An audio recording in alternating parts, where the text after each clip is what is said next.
Kei te whakamātauria, he hōtaka mati I roto I te kura tuatahi o tō te rā I rotorua, hei aha, hei āwhina I ngā tamariki Māori ki te ako ki te pānui. I haere ake a Hinerangi Goodman ki te kura I te rā nei, kia kite ake a ia, e pēheana te whanaketanga o ngā pūkenga pānui o ngā tamariki I raro I tēnei hōtaka hou. Mō ēnei tamariki o te kura tuatahi o tō te rā. Waimari anake, ko rātau ngā mea I tohua, rā hei tauira I te kaupapa tatau nei.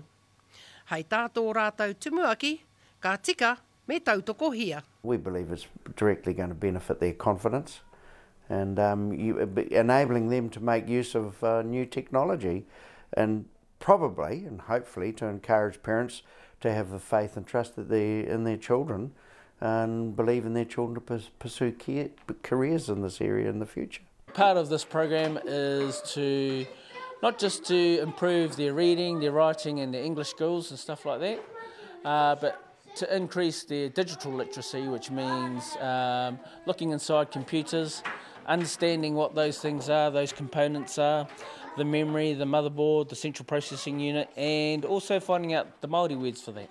Te mea tino pārekareka, arā ko tērā, he whāwhā, he whakakorikori, he wāwāhia no hoki I a rātau rorohiko, ka tahi ka whakamahi anō. They're really easy. Yes, very easy. Can't wait until we take it home. I roto anō o ēnei rā o te ao hurihuri. E tika tonu kia whai wā ēnei tauira. Rā ki ēnei momo akomana. O rātau huki te ao, e tū mai nei. It's to get the kids up to speed with mahi hangarau, hangarau whakaaturanga,